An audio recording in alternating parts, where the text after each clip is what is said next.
Hello, ladies and gentlemen, and welcome to another episode of Hashtag Anime Talk. I'm your host, Mr. Lynden Burton, joined by my co-host, Mr. Chrissa SJE. This is episode 44. Chrissa, how you doing, my brother? Man, I'm Gucci bandana as usual, man. I feel it's a good time to be alive. Yeah, man. Look, 2020, we got some new shows we're reviewing on the docket. We're going to talk about ID Invaded and Dorohedoro, or however you pronounce Doro. How were you pronouncing it earlier? Dorohedoro.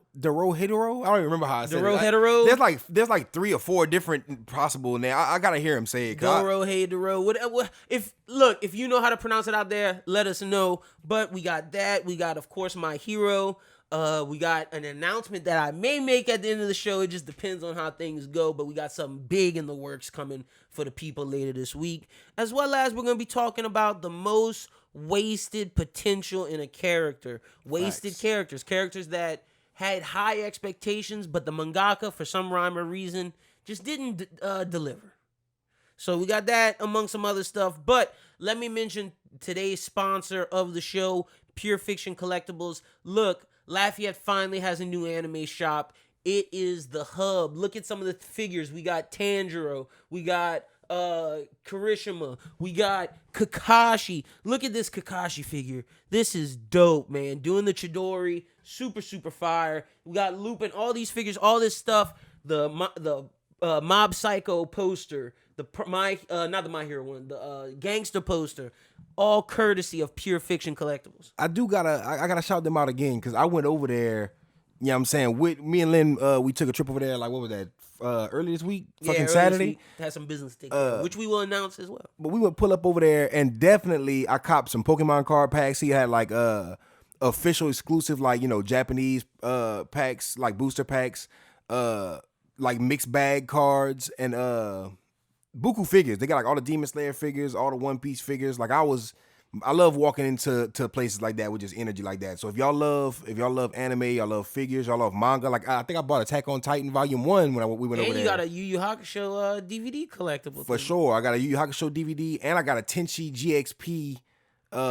Is it GXP? Galaxy? Something Galaxy Patrol. I got the Tenchi, one of the Tenchi DVDs as well. I think that's it. I think I just got the Attack on Titan manga, Tenchi DVDs. So if any of this sounds appealing, y'all pull up over there. They got it over there. Look, anime merch, figures, wall scrolls, and much more. It's located next to the Ambassador Caffrey Walmart. Go check them out. Follow them on Facebook. Search Pure Fiction Collectibles. And with that being said, on February the 8th, Anime Talk X Pure Fiction Collectibles, we're doing a movie night over there. We will have more information coming soon, but just be on the lookout. Shout out to the sponsor of the pod, Pure Fiction Collectibles. Well, Chrissa, let's get into this week's show. So starting off, Funimation announced on Friday that it will begin screening the My Hero Academia film in the United States and Canada in more than 1,000 total theaters starting on February the 26th. So it's right around the corner. I am hype. Thank God, bro. I'm so glad it's coming around. It's like literally in what is that, like 2-3 weeks? Yeah, probably like less. Something like that. We got to do a review for it the night of. That's gonna be litty. For sure. I love. I know one thing. When we went to see the last My Hero movie in theaters, it was packed. It was. I did not expect to be sitting next to. See, you went on dub night. I went on sub night. And sub night was packed. Yeah, sub and dub night was packed. I'm not gonna lie. That says a lot about My Hero because I just gotta throw this out there. My Hero gets a lot of slander on social media, and the My Hero fan base gets called toxic a lot. Just to defend that real quick before we move further, I just gotta say My Hero fan base is huge. And in any huge fan base, there's gonna have one corner of it that's chill, one corner of it there's toxic fan bases and everything. Look at Star Wars, and they're the loudest. Look at Marvel, look at One Piece, Naruto. There's toxic fan base and everything. And you hear the My Hero thing right now. But I'm so excited that this movie's coming out. I'm loving the theme of we get an anime movie to start off each year. We got Broly last year. We had My Hero ending out 2017 going into 2018. Then we got Stampede last year as well. I'm loving watching anime movies in theaters. Facts. And with that being said, I think it's called Weathering with You.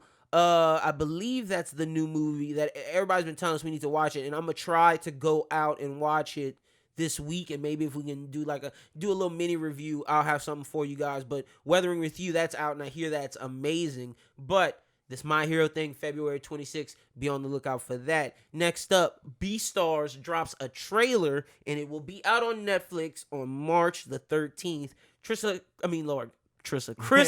how do you feel about Beastars? Are you hype?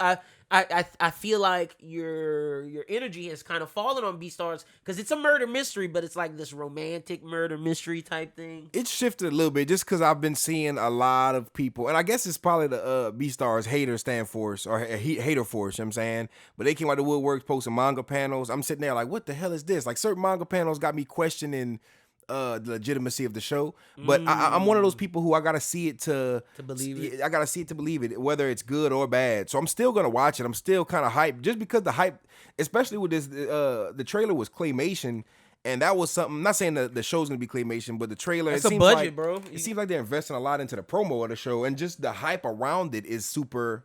It's up there. Yeah, it's immense. The hype around it, like people are talking about it to where I feel like the Beastars hate force is coming out because it's something that was hyped up to them and they already peeped it out. So it's not something that's just one of these shows coming out the woodworks. It's one of these shows that's established already before it drops. And with a very slow year that 2020 is, let's call a spade, this is one that Netflix is hoping hits.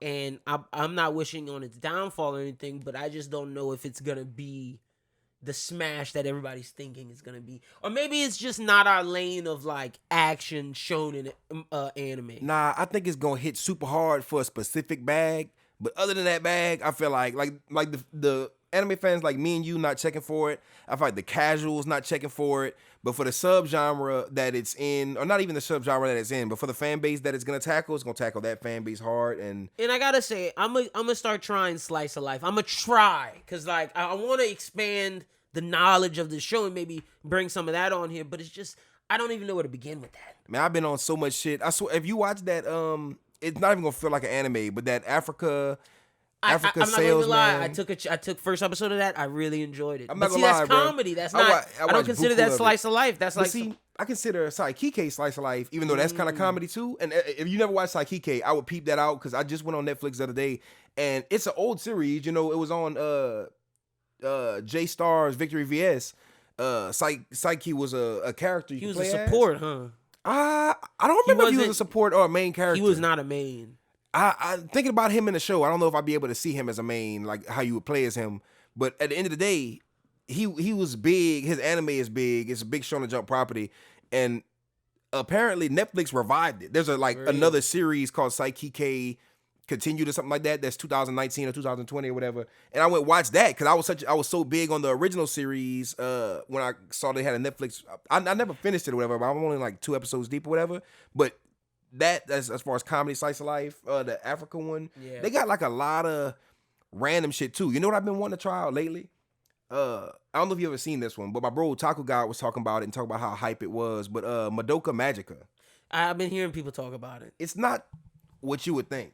Like magical girl genre is something I tend to stay away from. Me too. Magical girl genre, but I don't think it's ecchi. I think it's more along the lines of like action, fantasy. It's magical girl genre setting, but it's not like your card captor Sakura. It's not like some shit like that. It's more like a Sailor Moon, but violent and kind of gory. I'm gonna have to peep that out because I'm not gonna lie. I've been further into different things, like in terms of manga reading. I've been checking out webtoons like God of High School. What's the other one? I don't want to peep that one out. Solo Leveling, like that one's pretty big. I've been reading those two, so I've been trying to expand, seeing where we're gonna go. But speaking of manga, the official Shonen Jump Twitter has confirmed that they will be dropping all new chapters every Sunday at 7 a.m.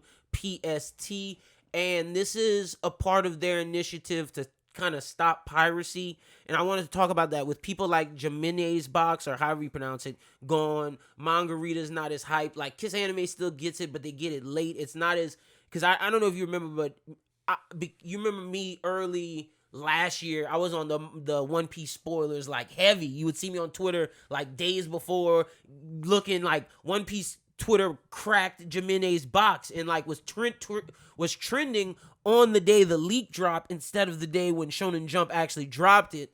How do you feel about, and a lot of YouTubers are going to transition into waiting for official releases, and I know we're discussing doing manga reviews, and that's coming soon. But how do you feel on official release versus pirating this content? I'm one of those people who I swerve around the manga spoilers. Like I'm always certain manga spoilers, especially with Demon Slayer. I follow a million Demon Slayer fan pages. But you probably check for them spoilers though, because you're up to date. I don't necessarily be checking for them because I follow a lot of Demon Slayer pages on Instagram, but on Twitter I just follow the timeline, and the timeline don't drop too much as far as spoilers. Besides, whenever I remember it went viral. I want to say last month, whenever the fake fan, the fans, not subs, but the fan translations dropped, and it was like some ridiculous shit. And everybody was like, "Yo, what are they doing with the translations?" But it came out too early, and it was all actual legit. Images.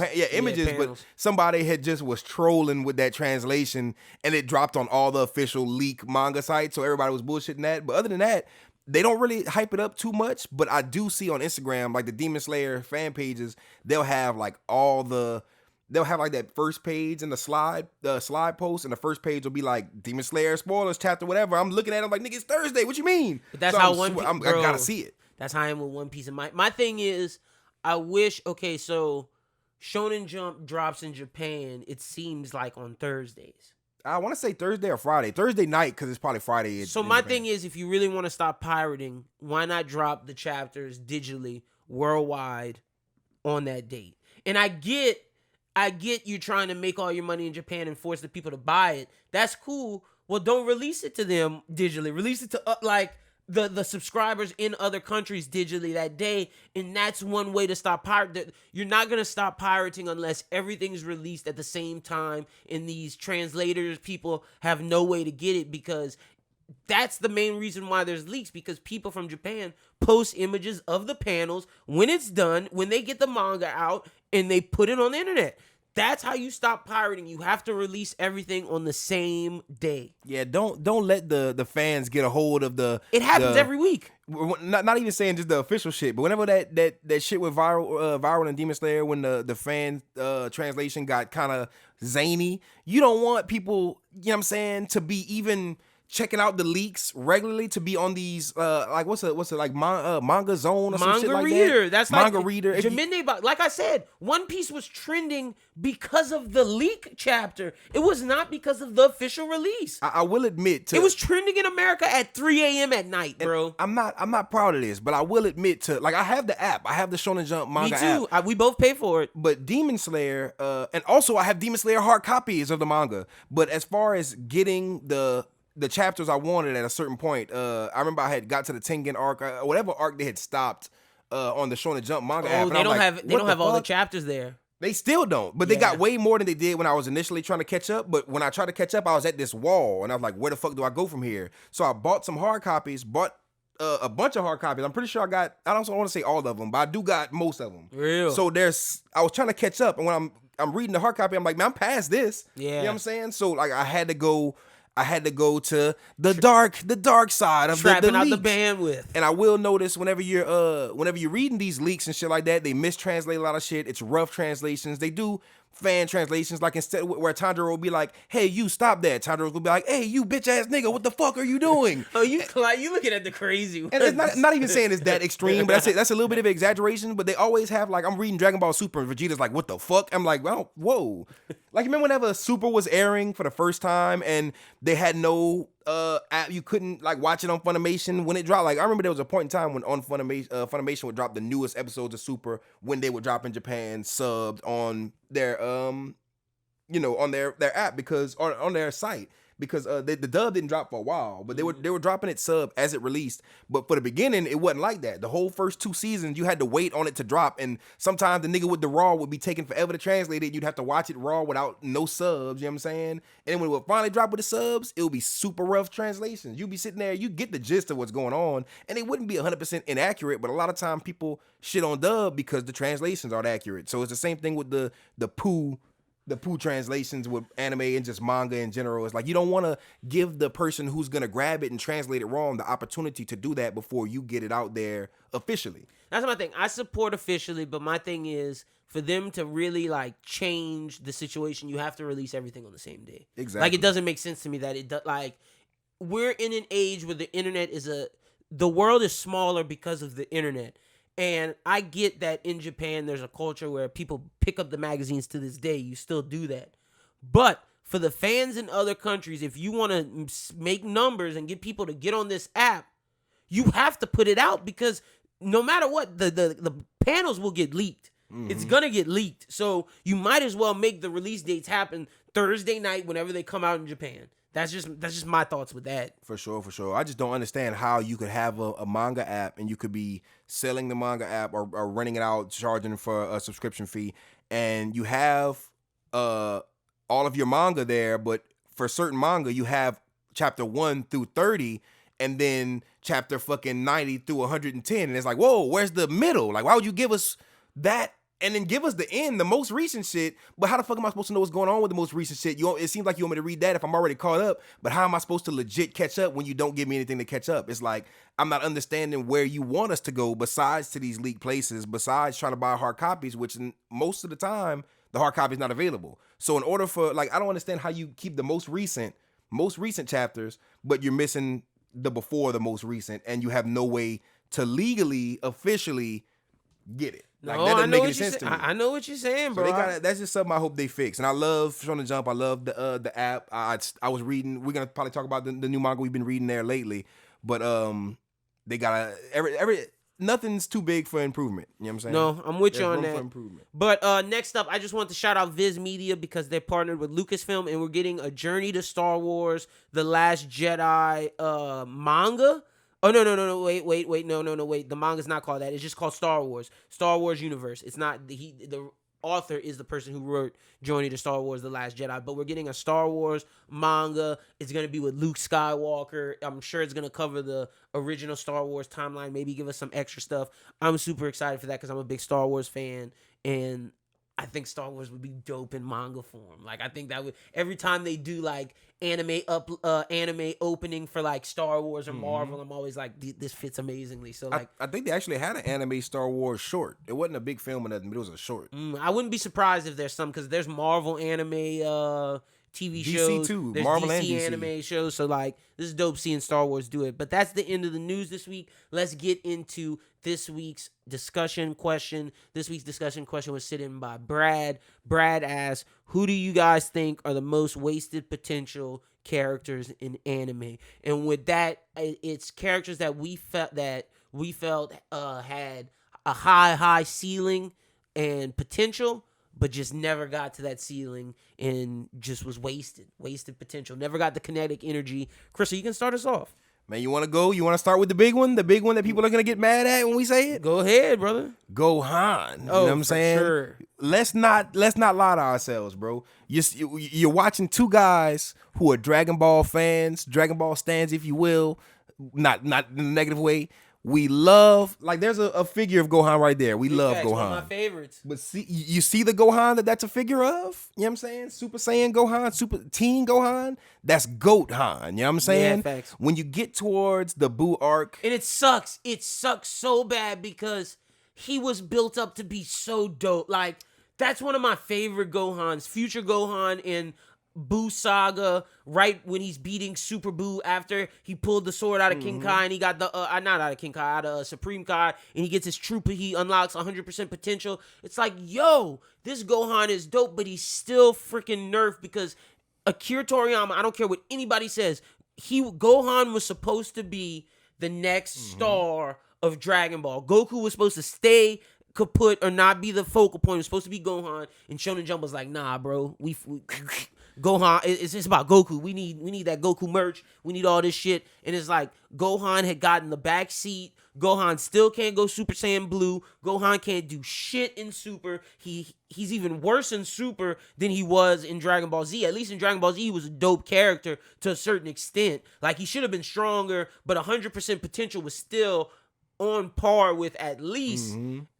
I'd say 100% potential could be on par with Super Saiyan 3. I'm not saying it'll beat Super Saiyan 3, but I'm saying Gohan could hold his own. Yeah, he could be in a fight and not fucking get nerfed. Exactly, and that's my thing. I may be wrong with that, but my thing is Gohan should be way stronger than what he is. Yeah, for sure. Gohan was getting nerfed because I feel like Gohan's nerfing is probably punishment for Shonen Jump cracking that whip at Toriyama and being like, he's sitting there like, hey, Gohan will succeed Goku. After this, Dragon Ball Z is gonna end. Maybe in the future we could bring back a Gohan show where he's the hero instead of Goku. And they was like, nah, how about you crank us out Majin Buu arc? How about you crank us out Teen Gohan? Like, make something shake. So him being mad, like, man, you niggas make me keep doing this shit. What do we get? Great Saiyaman. Like, you know what I'm saying? So they started nerfing him way past. Whenever Toriyama was like, hey, Gohan's gonna be the next focal point of the series, they were getting rid of Goku, and people were like, I feel like that's when Toriyama was like, you know what? Fuck Gohan. Let's just have him there. You know what I'm saying? I know people love him, and let's not ruin him to the point where he's not lovable, because he's still a lovable character. But as far as potential, squandered all of it. Like, you see, even in the Tournament of Power, you know how sad it is for the Gohan fandom to squabble to that. But the Piccolo Gohan in the Tournament of Power. So Gohan is now as strong as Piccolo? Yeah, is that what we're way stronger than Piccolo? Is that our bar for Gohan now? After Mystic Gohan, Super Saiyan 2, Teen Gohan, is that our bar for Gohan? The guy who beat Cell. The guy who beat Cell can no longer even maintain Super Saiyan form in parts of Super. He's there like, Gohan, do something. He's like, nigga, I don't even know if I can really go Super Saiyan right now. They're like, what? Goku, son? Sit down. Goten is like out here fusing with Trunks trying to come fight Frieza. And they're like, bro, go sit down. Gohan, you come. And Gohan's like, maybe we should let the kids. Look, I agree with all that. I was going to say, look, I'm going to say mine with Naruto. There's 3 Naruto characters that I think wasted potential. Neji, Hyuga, Gaara, Rock Lee.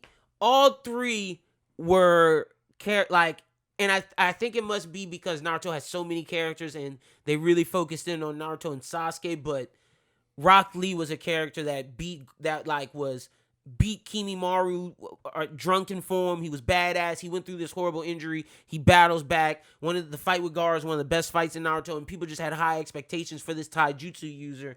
I mean, Mike Guy fought Madara. And he's so lovable, bro. He's like, just a good Rock Lee, you want to see Rock Lee win. And that's the thing. We wanted to see more from the taijutsu user. Neji in Shippuden's barely there. Like, he dies, and that's pretty much it with him. Like, no real impactful moments from Neji and Shippuden. Neji was this Todoroki-esque character, I would say, like, in a sense, because he was the smart rival of Naruto, like one of his early rivals, and you just want to see more from him. And then same thing with Gaara. Gaara's another, like, Todoroki's a fusion of a lot of these characters, but Gaara was the one-tailed Jinchuriki. He gets his tail out of him in Shippuden, and then he becomes fucking whack. Excuse my language. But it's just those 3 characters I feel in Naruto got the short end of the stick. Facts. I'm not gonna lie. All those characters you just named suffer from just peaking too early. You know what I'm saying? You get that, you know, the over... They really did peak very early. The over fucking... posted on Twitter, fucking Rock Lee versus Gaara. Then you see Gaara versus Kimimaro. You see drunk Rock Lee, and it's like, yes, let's get him some more. And like you said, we see Mike Guy boot up, and we never get to see Rock Lee ever really do anything. After a certain point in time, all these characters, like you see Gaara peak, like Gaara becomes Kazekage. Gaara, like, he gets his just due, but then after that, you never see him get better or even maintain that badassery from that moment. He kind of just starts to decline in coolness and as far as potential. I remember I was watching the Fourth Ninja War and just watching him. I was like, damn, is this the Gaara that we used to like fear would fuck some shit up? And before Shippuden, now he's just kind of there. And none of your most badass characters, like Neji's way too loved to have not really. I can't really name too many big moments of Neji's. For Shippuden, yeah, especially for Shippuden, like, and that's my thing. You can name all of them from Naruto. You can't name many from Shippuden. You got anybody else? I got 3. Well, let me not even say 3, but I got some from Hunter x Hunter. Ooh, interesting. A lot of people would want to say Leorio, but I feel like Leorio was never meant to be that type of character. I feel like whenever Hunter x Hunter, this is the main reason why I didn't want to start Hunter x Hunter, because of the comparisons of Gon, Killua, Kurapika, and Leorio to Yusuke, Kuwabara, Hiei, and Kurama. And to me, they're just, even after watching both of those shows, you could tell that it's kind of the archetype for the same gang, but none of those characters are. You can say some of them are remotely alike, but none of them are like Leorio will never be Kuwabara in my eyes, and I feel like that's because Togashi made Kuwabara. And I was actually watching a video about how Kuwabara never really got his just due earlier today, but I'm not gonna include him. I want to include some other people.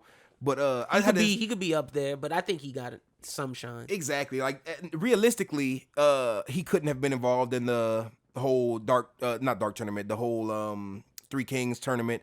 That's not his whole lane. To me, he peaked and they gave him his just due with his interdimensional sword, and he saved his homies, and I think he got the win against Elder Toguro in the dark tournament. Yeah. So he always got his W's, but Leorio, people think that he never really got his moment. I feel like show's not even finished, so that's why I was interested to see you saying Hunter x Hunter, because that's just because and as far as manga goes, I don't know, because I'm only a couple chapters after. I don't know how many chapters I am after the anime, but I know I read past it, but I'm not all the way caught up. I didn't see a fight that we're waiting on seeing, so that's why I can't say Leorio, but I could say Crollo Lucifer. Anime only, because I don't want to speak too much about what I do know about the manga, but as far as anime, you see him, he's badass. Hisoka. It's built up for the fight, and we just never get it, which is why I always say Yu Yu Hakusho is better than Hunter x Hunter. That's the argument that I'm always lose with people, you know what I'm saying? But I was literally talking about the other day, I'm like, damn, son, this is actually low-key a good argument for saying Hunter x Hunter is better than Yu Yu Hakusho. But I just know that's one of those things that I feel like I have to get eventually in the future, you know what I'm saying? And until I get that, Crollo, he just wasted potential. He's like super badass. You see him fight with his with Killua's grandfather and father, like, yo. And that was hard. But after that, he gets his nin just out of there, and like you sitting there on the edge of your seat like Crollo versus Hisoka, and it just doesn't happen. And then not only does that not happen, but he kind of just disappears. Yeah, he doesn't like you see the troop a lot. It goes to the ant stuff, and then they're not even like the troops there, but not him. And see, my other one is Uvo. Uvo is one of my favorite characters. To me, he was that Toguro archetype, and he served his purpose in the show. But I feel like he got that badass fight with those little what was it called, the Shadow Beasts or something like that.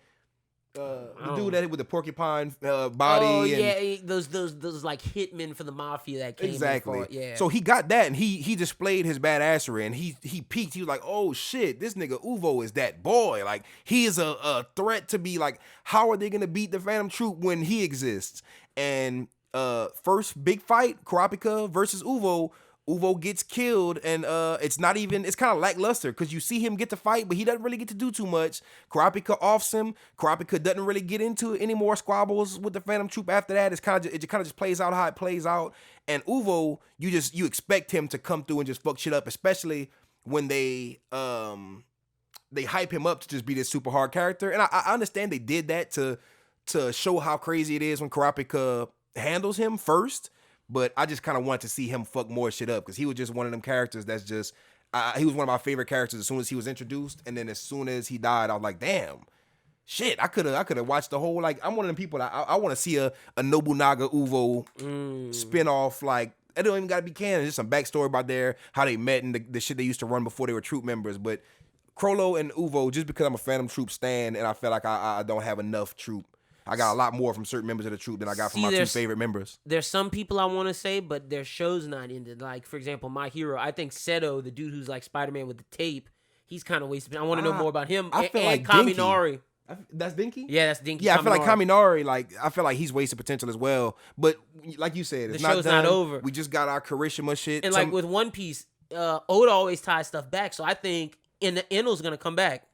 Yeah, that is. A lot of people want to say Enno too, because like I feel like with me, what's his other name? I'm good with Inaru. Inaru, yeah. I'm good with Inaru, bro. Like I'm good on him. I know it's teased. I know he can come back. He probably should come back. He definitely should come back. But I feel like he will eventually. And that's my thing with those. I don't like to say those because they're still going on. But the only reason why I don't consider Inaru, even though a lot of people do, just because that arc was so fucking long, bro. I got all the Inaru I need, but not really. Cause I do want to see him come back. That'll be hard. Oh, wasted potential. I'm just gonna say these two brothers from Gangsta, Warwick and what's my dude's name?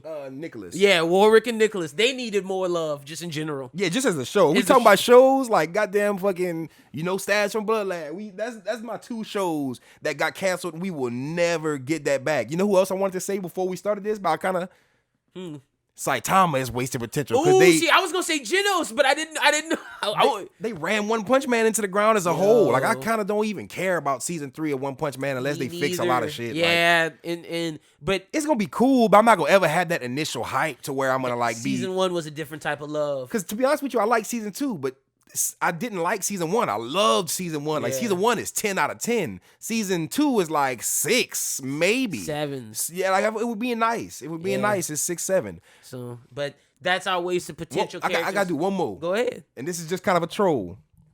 Ass Ketchum. He got his W after fucking seven regions. That don't mean shit. He's still a flop. I will say this.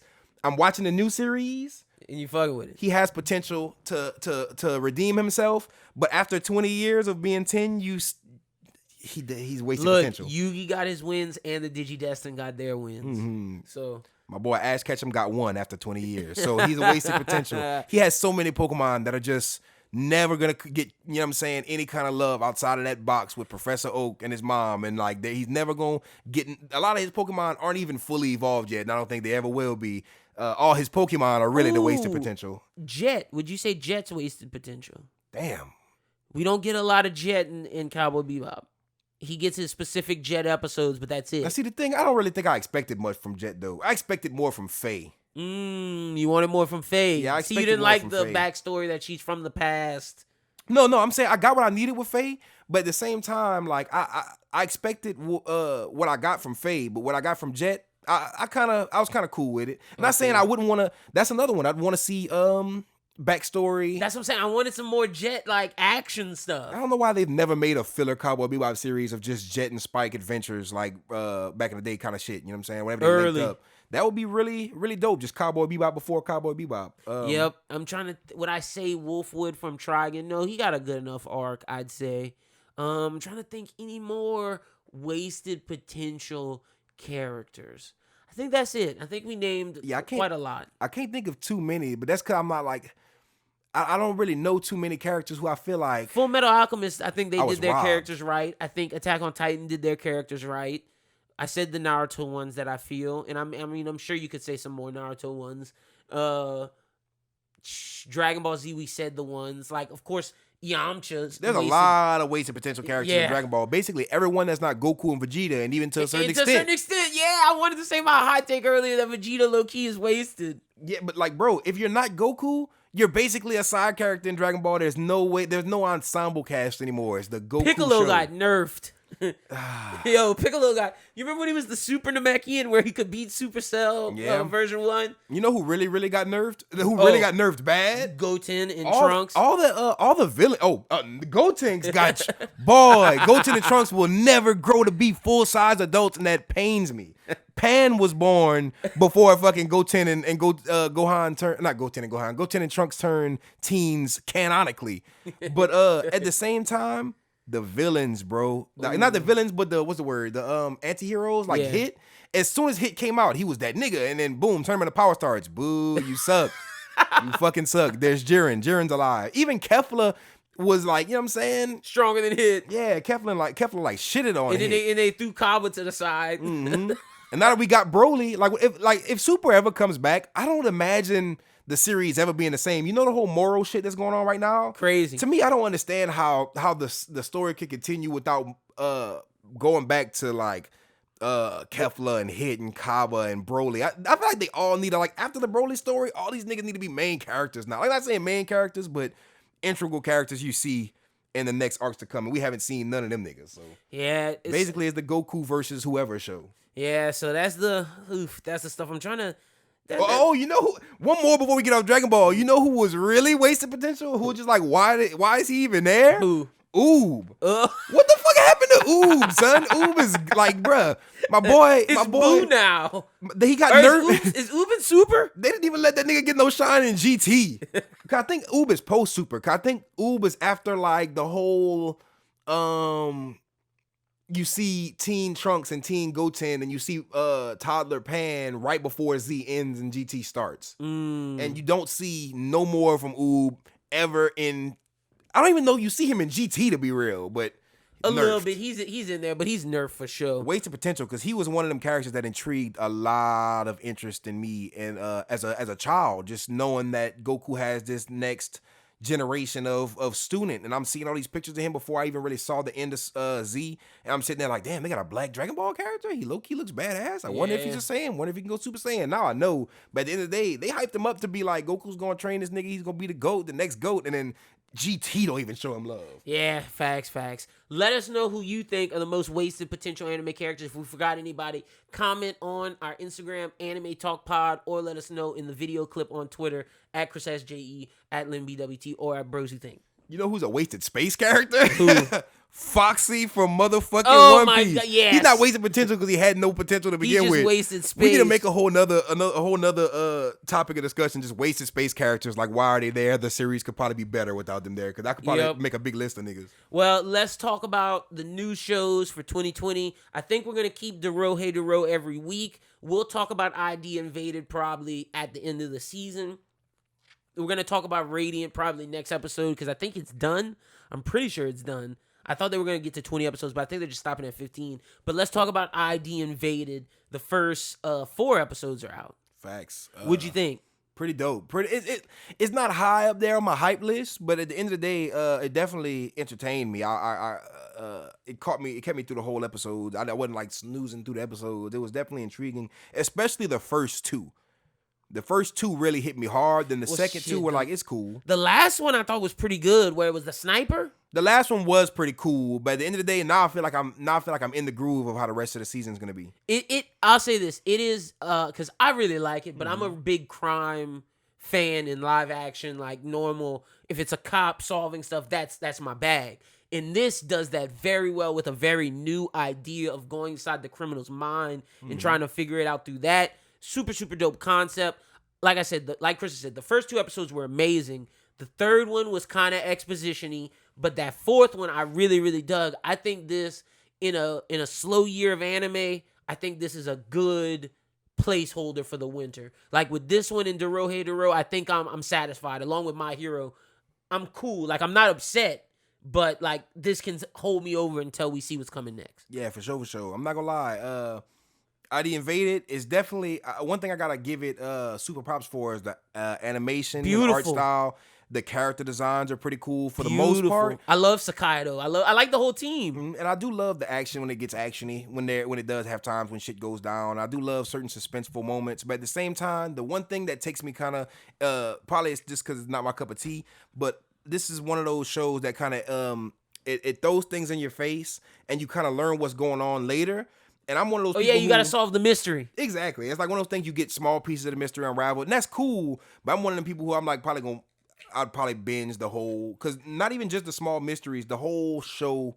It's kind of like I'm seeing where it's going to a certain extent, but this is one of those ones that I'd probably binge the season. Yeah, this is one that you probably want to watch as a movie. Exactly, because it would hit harder like that. To me, waiting week to week, I'm forgetting stuff, and I'm rewatching it, and I got to go back to the other episodes. I'm like, okay, I understand what's going on a little better now, but not to say I don't like it, because I do like it. It's just not one of them ones I'm like super, you know what I'm saying? Since like, we're not going by episodes, waiting on the episodes to drop. What would you rate the show 1 through 10? 1 through 10, I'll definitely give it a 7.5, 7.5. Ooh, see, I was thinking 7.5, 8. So I'm gonna give it an 8 because I like cop shows. But also, one thing I gotta credit this show with, I'm a sub guy.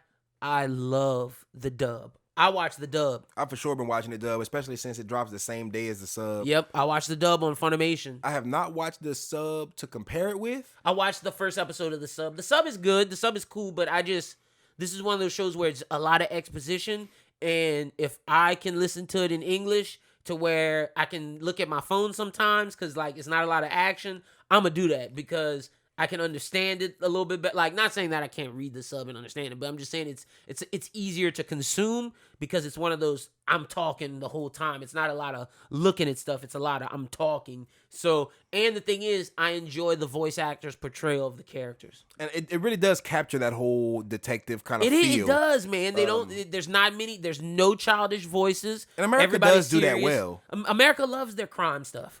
So I feel like they handled this with care, and they wanted to treat it like they want to treat it. Yeah, but, this seems like this is Funimation. This is the thing Funimation's pumping money into, and they're pushing Yeah. because it's a simulcast. Not many things get a simulcast. Not many things probably can get a simulcast. Like even with My Hero, I was hoping like they would catch up on, because they had the simulcast going for a while, and I was shocked. I was like, nigga, yes, because last season it was not simulcast. You feel me? This season, pretty much it was, until you get to the holidays and people had to get off or whatever.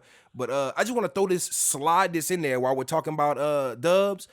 I was harsh on, and I'll speak on this later on in time, but I was harsh on Inosuke's English dub character on Demon Slayer. I watched the episode when you get a little bit of Inosuke lines, and it's not enough for me to give him a S tier, like 100% thumbs up, but it goes from thumbs down to not saying thumbs sideways, but like kind of diagonally leaning towards up. So I'm liking his voice Like a lot at more. 10 o'clock on the clock.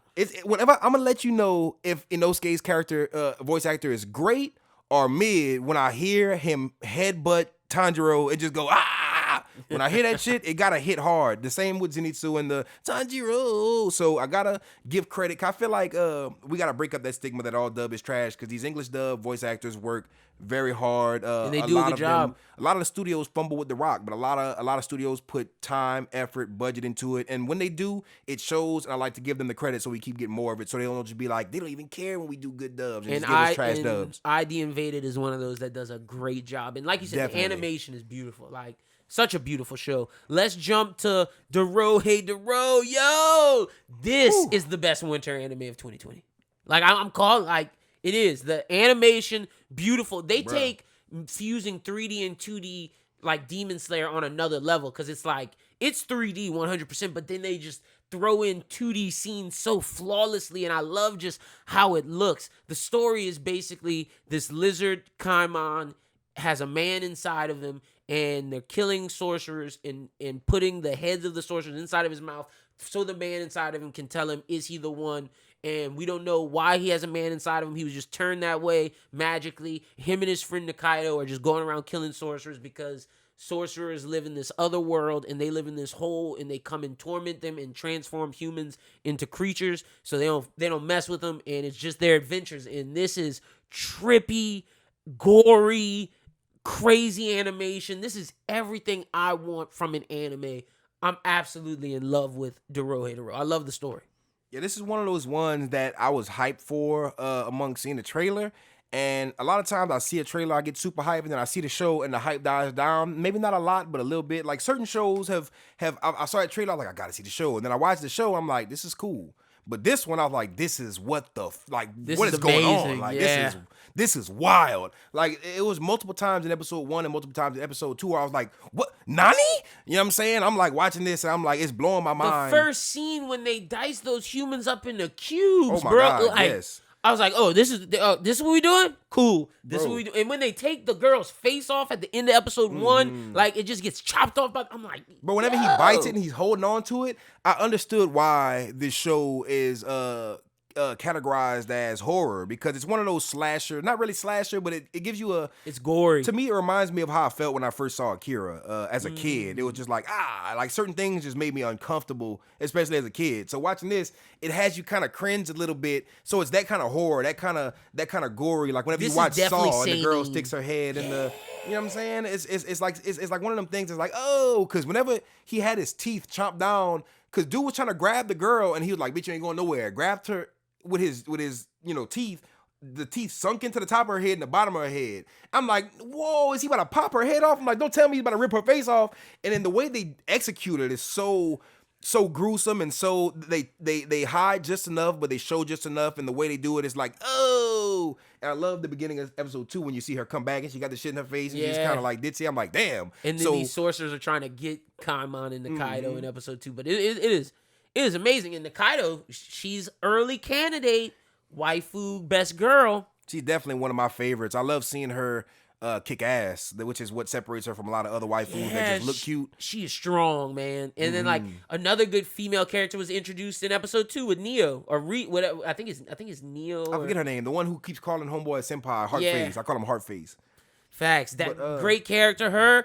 I Definitely. love the sorcerers that are gonna come after Kaimon and Nikaido. Episode 2, like some of the moments was the dude was like, "Nah, I don't use magic on weaker people. I'll whip your ass with my fist." Yes, I feel like a bully. Oh shit! I don't want to bully you guys. I'm just over here to like, I didn't even want to really kill y'all. In his power, instead of changing them to a creature, he can slice them into pieces and they'll still be alive. It's like, holy shit. And when Kaimon just burned that dude and tossed him into the trash, it was like, fuck. And see, to me with gory can either be done super good or overly done. And when you overly do it, you got to do it right. To me, Baki, they overdid it, and I didn't really like it as much. I was going to say Goblin Slayer, Goblin Slayer as well, they overdid it, and it was kind of like overkill. But with this, it's necessary overkill because it fits the context. The way they execute it, even though it's overkill, like whenever Son was standing there with that hammer in his hand, it was like you saw all them heads in the wall from the other homegirl, who you don't even know is homegirl, killing Neo, whatever her name is. You see that and it's like, oh, this is bad. And then you see him standing there with the hammer. It's like, oh my God, what is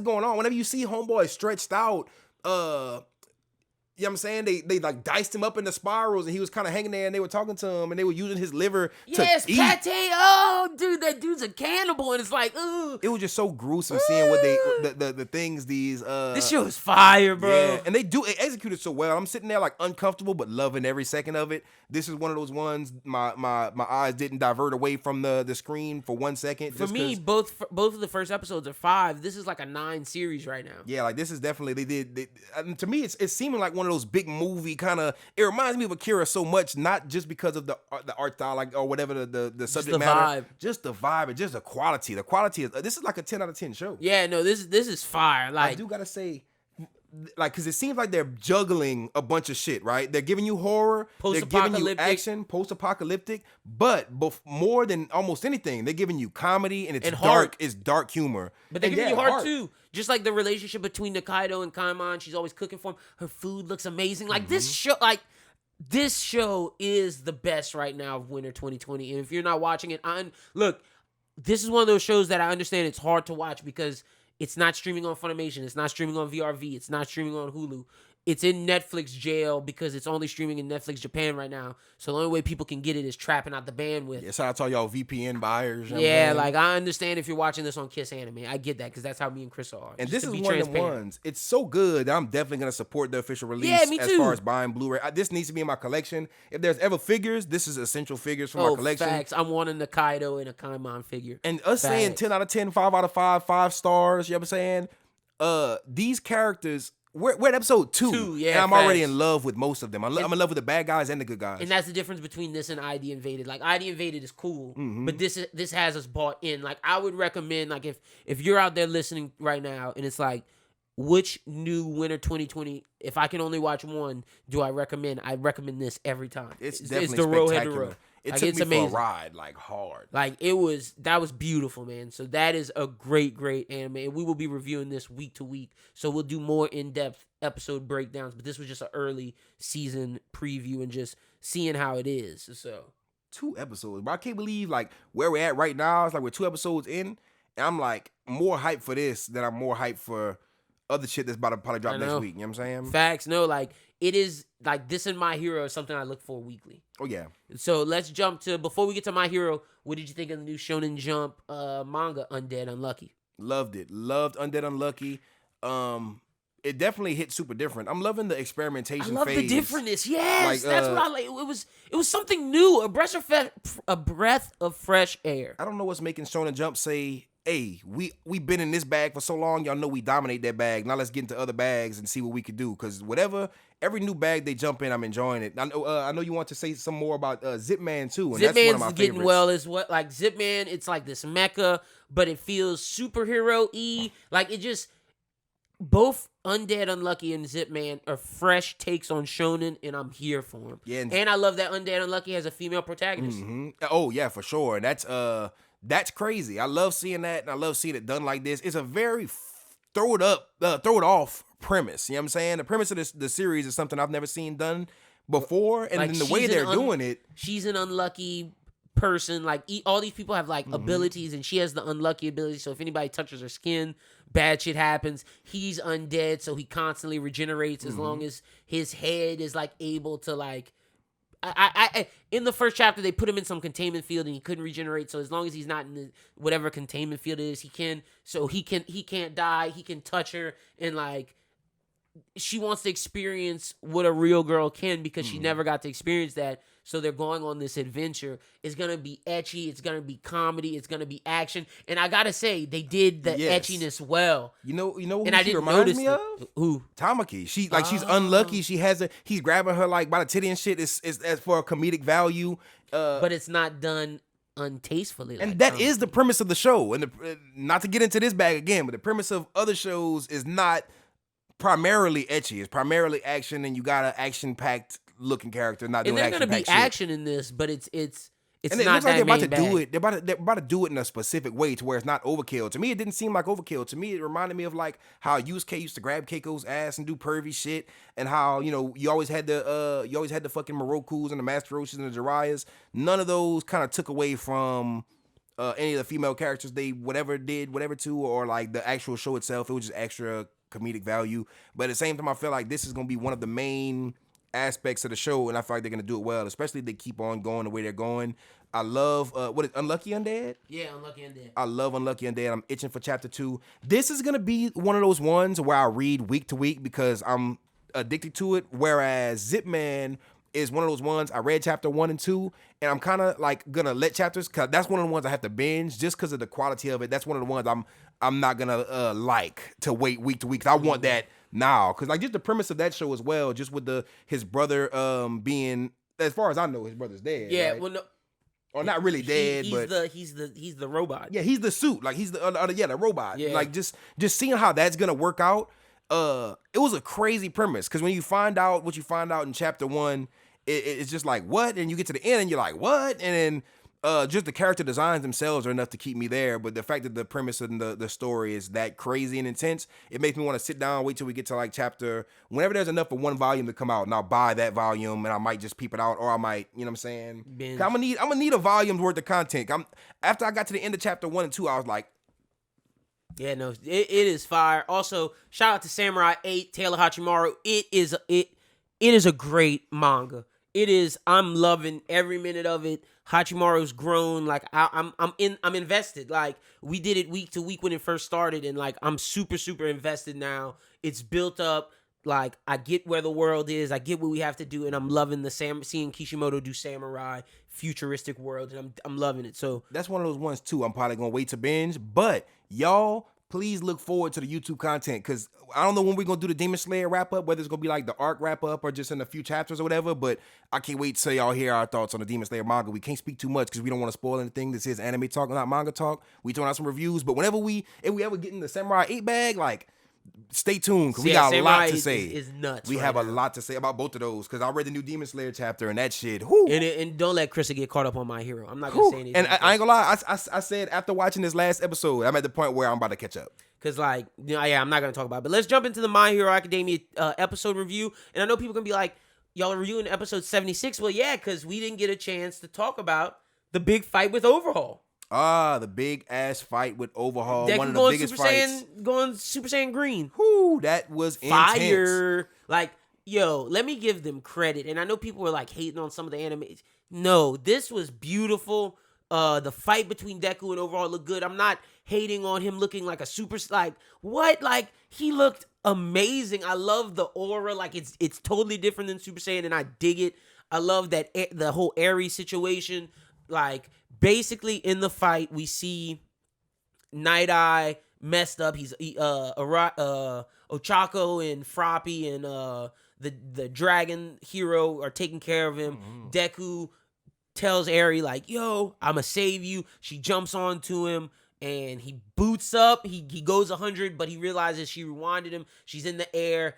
Overhaul's like, nah, dog, I'm coming to get you. He transforms into this big muscle-bound Overhaul, and they're fighting in the air. And basically the episode ends with just them on the ground, and like Eri and Deku, they win the fight. So it's just basically the fight of the whole episode's the fight, but the fight is beautiful. Yeah, the fight is definitely one of the biggest fights to start off 2020. It's one of the biggest fights of the probably the biggest fight of the series season. One of the biggest fights of the series. I do gotta say, there's one thing that threw me off, but this is very nitpicky. Did you hear that? The slow version. I think it was like a vocally sung version of "You Say Run" or whatever. Like in the middle, whenever it was like you didn't know if he was gonna do it, like tung tung. Yeah, when she was jumping to him. But see, I was like, you didn't like it, bro. That shit took me a little bit out of it. I was sitting there like, this is too much. That felt like a season ender when they put the you know, when at the end of the episode when they put the after credit song in. Yeah, that's what it felt. I dug it. That one took me out. Like, I'm not gonna lie, I loved everything else. So that's me still saying this is an amazing episode. But that was just if that's the only thing I could take away from like not loving, then it's a good sign. Because everything else, as far as animation, just fight, choreography, everything to me was perfect. I like seeing a lot of people complain about this shit, but this is 1 week where the episode from My Hero dropped, and the timeline in unison was like, that was hard. It trended. The trended. My Hero Academia haters. Like, I've seen people who are one of those. Everybody was like, we got to give Deku his props now. Bro, even the My Hero slanderers, the ones that's My Hero slander task force that's coming out, mid. They was like, all right, y'all got that one, but y'all niggas still whack as a fan base, but y'all got this one. This one we not gonna say too much negative, because you gotta give them their props. That. Even when they did the One Punch Man's all the fist, and then when it hit that reminded me of like the gum Gatling or whatever. Oh, that too. I thought it was consecutive normal punches. That too. But when it hit his body like 1, 2, and they just blew apart. Like chunks of his body was just blowing up, and then you see Deku get over his eyes, and Deku's in black silhouette with like red eyes, looking all evil. So I was like, yo, so hype. This was Deku's first big moment, and I knew I wanted to remember saying that. This was, you remember in Eni's, like, I know people are going to say Luffy had moments before this, but to me, Luffy's first big moment was Eni's lobby when he put his fist on the ground and said, Gear Segundo. Oh, yeah. This was one of those, Super Saiyan, the first time Goku did it. Naruto when he first got off his Sage mode, kind of that similar thing, or when he first got off his Rasengan, either way. This was one of those moments. Ichigo going Bankai. Yeah, this is that power up. This is the first big power up, and we needed it. Yeah, we did. Needed it. He definitely needed it. Like, cause full Kowling, cool, but it's time to progress. Mm-hmm. And this is the ultimate progression. I don't know how much. The thing is, it is the ultimate progression because now he knows how 100% feels. But the thing is, he can't use it because of Aries. Exactly. So we don't know when's the next time we're going to see this, and we don't know how he's going to implement what he learned into the future. And I don't, you know what I'm saying? But I want to see specifically how he taps into those powers again, and how, because if this is peak Deku, I hope this isn't like when we see him do this and we never see him do this again. I hope the future we see him kind of leap towards that leaps and bounds. Not necessarily hit it, because we haven't seen Goku hit Ultra Instinct again. But it's gonna be like how when he learned full Kowling, he added shoot style as he got more comfortable with it. Imagine because All Might had Manchester, United States of Smash, Wisconsin Smash, Texas Smash. All Might had multiple different varieties in his power once he learned and trained and adapted and mastered it. Imagine Deku mastering this, because All Might was kind of power and wind. Deku seems kind of speed. Yeah. Like he seems like a speedy type with his feet. And I'm just picturing like Flash-esque DC, like super speed movement. Like I'm ready for it. I'm ready. He could go so many different ways, do so much, but at the same time, Deku, he's gonna succeed All Might at the end of the day. He's that boy. And this is the episode that showed Muriel was a great candidate, but Deku's the one. Exactly. Deku proves himself. Like, I love the fact that he's this kind of character now who I still don't quite expect him to boot up and rise to the occasion instantly, but he's always like, everybody's like, pull back. I'm like, what are they gonna do? And he's like, fuck, pull him back. And he's like, I gotta.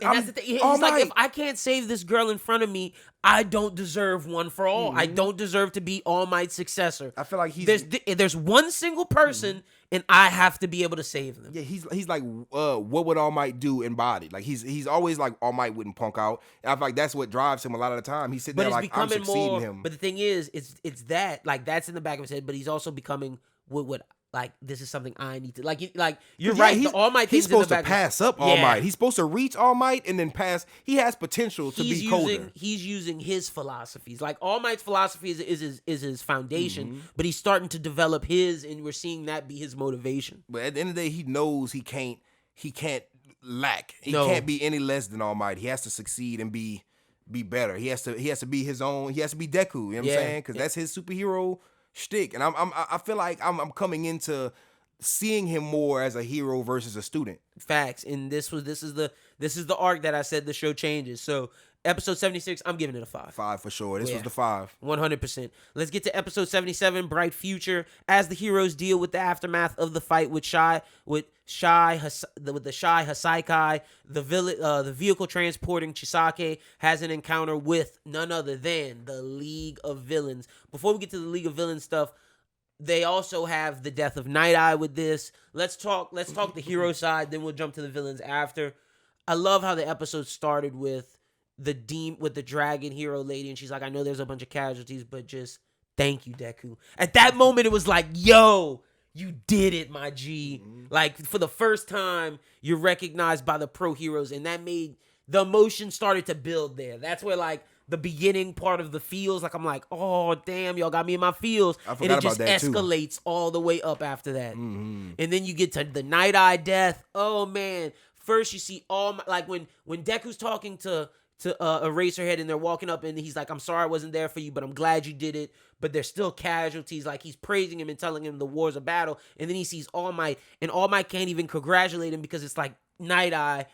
Deku's crying because that's his new match. Like, the Deku tears didn't get me. The All Might saying that I wasn't there for you got me. Yeah. And then Muriel coming in like quirkless, like, master, like, I don't need you to die. I need you to still teach me stuff. And he's like, he uses his future vision saying that, Muriel, you're going to be okay. You're going to be the hero that you're supposed to be. So maybe Muriel does get his quirk back, or maybe he does something else.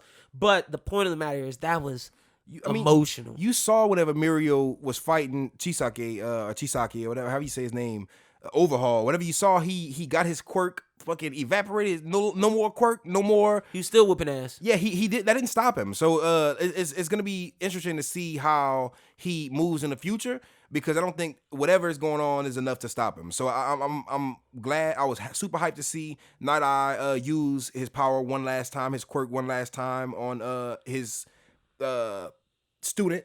You know what I'm saying? But like you said, bro, the tear didn't get me. Like, seeing Deku cry is like, it's not the first time I seen Deku cry. When All Might was like, I was like, oh no. I was like, no, man. And then it started hitting me that these niggas didn't really talk that much. They was beefed out. So it's like, they get to have that last conversation and that first conversation in a while, and it's just a messed up moment. It's like, I love you and I'm sorry, man. Yeah, if that moment didn't hit you in the feels, then you have no soul. And then we jump to the villains. Yo, Shigaraki Tomura is becoming one of my favorite villains. He hit him with the checkmate, the whole car scene. They looking like some badass Dobby, Mr. Compress, and Shigaraki. And then when they destroy the little Sandman dude, it's like, get up out of here, bro. You compressed. Like, I feel bad for that dude. He is compressed for life. Like, it's a wrap. It's a dead game for him, bro. Such a badass scene. And then they like get Chisake. They cut off his arms. The scene where Shigaraki becomes face to face with Chisake, we see pure fear in Chisake's heart, because he's like, this dude is different. This dude is insane. This dude is evil incarnate. And we see Shigaraki becoming the villain of this story. The animation was beautiful in that moment. Cuts off his arm, takes away the bullets that he was working on, leaves Chisake ultimately vulnerable without being able to really use his quirk again, and just sitting in prison watching the League of Villains just tear apart the world. And when they leave, you see the ultimate badass walk away where it's them three, and you see the bus explode and they're walking back. How did you feel being the villains guy? The hardest mixtape cover of the year with them ball walking away. If you're in a 3-person rap group and you fuck with anime, that use that, like, bro, the manga panel, like, they were posting the manga panel on the side of the manga panel looks even better. And I love the screenshot, but the manga panel really took it home. So I'm sitting there like, damn, bro, these boys really just walked away on some, like, yeah, you could hear Wiz Khalifa, we them boys in the background. Like, bro, when I'm telling you, I was thinking Finito. Bro, Finito. Yeah, Finito. Hey, that's more accurate, bro, because them boys really pulled up and hit a Finito, bro. We finna blow your whole she's head psych high, we gotta blow y'all up. But I really liked the savagery Shigaraki, because he's like, to the audience, he's looking at y'all like, don't y'all ever forget who I am. Yeah. And he looked at Chisaki, like Overhaul, he grabs him, looks at him in his eyes. He's like, don't you ever play with me in your life. Because he could have killed him, bro. Yeah. He could have killed him. He was like, you gotta live. You. Yes. He looked at him in his eyes. He's like, remember whenever you walked into my hideout and you killed one of my homies and just walked out and just said, hey, I wasn't really even trying to kill y'all. Y'all just need to chill out like the bitches y'all are and realize I'm that nigga. When you invited me to your hideout and was like, yeah, you gonna work for me now. You thought you was this nigga, but until you met this nigga. Now stay in your place. And you sitting there like Shigaraki sitting there like, oh, really? Oh, that's how we doing, okay? All right. 100%. Look at him in his eyes like, bitch, you thought. And like, you know it's a real villain move not to kill him, because I'm going to give you a fate worse than death. Like, oh, yeah, and that's how you know he really felt played. Yeah, and like, just, like I said, the animation when they're face-to-face and you see all the cracks in Shigaraki's face, it's like, ooh, and Overhaul's just like, ooh, this dude's not like I was bad, but this dude is something else. That's like, cemented Shigaraki as far as one of the best villains of the new generation. What would you rank this one? Because I'm giving this one like a solid 4.3. I'll give that one another 5 just because of I want to give it like a 4.8, but I feel like it deserved that 5 because for not being an action episode, it kept your attention the whole time. I'm gonna give it a 4.8. I'm gonna give it the 4.8 ranking. Like when Blue Eyes White Teacher, was good. Like it took for you to reiterate how. Because I remember when I watched it, it just wasn't something that was memorable. I was more remembering the villain stuff. Not even that, but the whole Night Eye and Death, All Might. Yeah. I was remembering all this. But at the same time, the beginning hit hard as hell because this is the aftermath of like right after. And seeing like everybody congratulate Deku, but still being sad. Yeah, like, it's a messed up situation. It was a lot. But this episode, super, super great. Excited to see My Hero continue. I feel like we're only getting one more arc and then the season will end.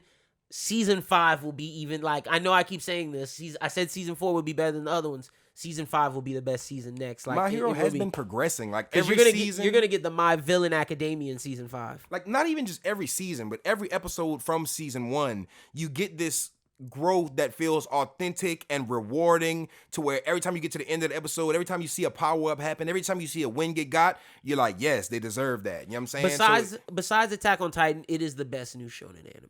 Yeah, for sure.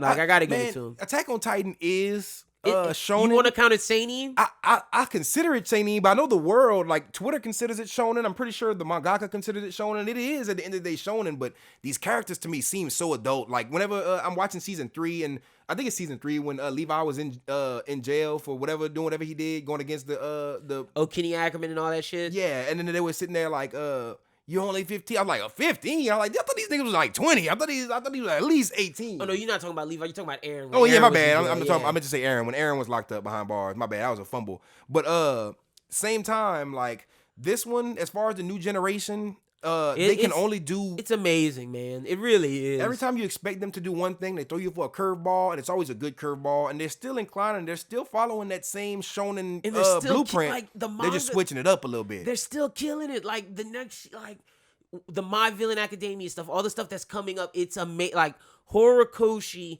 if he nails... Like, if this series is nailed at this progression, and he doesn't have, like, a quote-unquote bad arc... He's the GOAT, man. Like, he hasn't fumbled the rock yet. Like, honestly, you could say the first arc was the weakest arc. Yeah, the first arc, definitely. It was just set up. That's all it was. But, like, it's been gradually progressing to where we're going to get 5s in every season because every season is going to have that climax that takes you there and just sets up for the next season. And it's like the story's progressing so realistically and so well. The way that they're executing it is just, I couldn't have written it better. Like, I couldn't, like, you know, with Dragon Ball, you'll see certain things, nitpicky things, switch some things around. If this happened instead of this, perfect show. Yu Yu Hakusho, if this happened instead of this, if this happened here and this happened here, My Hero, they're doing it right. I don't have any complaints. I don't. 100% right. No, 100%. But that's the end of the show this week. Look, thank you to Pure Fiction Collectibles for sponsoring the show. Be sure to check them out. Buy the Walmart on Ambassador Caffrey in Lafayette. Tell them the Lynden and Chrissa from Anime Talk sent you. They'll hook you up. Shout out to my boy Camden. But we got something later this week. We wanted to include it with this episode, but we wanted this episode not to be stale by the time you got this. Look for something special Saturday or Sunday. At the latest, it'll be Monday. But you guys are going to want to see this. It's going to be Plus Ultra. And that's all I'm going to say. Chrissa, tell the people they can find you out on social media. For sure, hit me up on Twitter, Instagram, at Chrissa SJE. I do want to plug the music real quick because we just dropped a new song. If you are familiar with my song Demon Mode, we just dropped the remix of Demon Mode with one of my favorite rappers, Chapo. That's big, yo. Shout out to Chrissa for that, bro. It hits pretty hard. The numbers going up right now. Like a week later, like people are catching on to it. Like the first week, when the first few days when it dropped, I was like, people sleeping on it. But like a week later, I'm getting it's getting some traction. But not only that, me and Fade are working on a Gogeta video for y'all, so that's on the way. Also, I got a project probably dropping at the end of this month, early next month. Grand Line with my boy Nick Grand. You know what I'm saying? So I'm gonna definitely let you get the pre-pack, you know what I'm saying? We might throw a track on the end of one of the next episodes, but definitely stay posted on Should Instagram probably and do Twitter. it on that special thing. To be if real we with really you. thinking like But at the end of the day, you know what I'm saying, more new music on the way. Also, we're coming to all the cons soon. We're gonna be announcing to y'all the different appearances. I know for sure I'm going to Anime Expo and like DreamCon, and I know Lyn, we getting some shit. we're gonna be like, I don't even want to announce it yet, but like we're gonna probably be at DreamCon. Just stay tuned. Like, especially if you follow Anime Talk Pod on Instagram, and if you follow us two gentlemen on Instagram, because we're gonna be dropping some. You don't want to miss the announcements. We got a lot of good stuff in the works for you guys. You can follow me at LynBWT, follow the BrosWhoThink at BrosWhoThink. Be sure to check out all the content on the BrosWhoThink network. If you're a fan of movies, comic books, TV shows, check out Bros Who Binge. We interviewed the new reality show on Netflix, The Circle. We interviewed Sammy from The Circle. Be sure to check out that. And then on Thursday, the latest Bros Who Think pod will be out. But like Chrissa said, just be on the lookout and be sure to follow Anime Talk Pod on Instagram. You will be put into a giveaway at the end of the month. We're going to be giving something special out to you, as well as if you follow us on Twitter, like us on Facebook, and leave a comment on Apple or Spotify, or subscribe on YouTube. If you're a YouTube subscriber, you will be put in the giveaway as well. We're going to be giving away a lot of good stuff at the end of the month. So just follow us on all platforms and you will be entered and at least have 4 opportunities to win. But other than that, be on the lookout later this week. Like I said, the only hint you're getting, it's Plus Ultra. But until next time, for Chrissa, my name is Lynden. You guys have a good one. We'll talk to you again soon. Peace.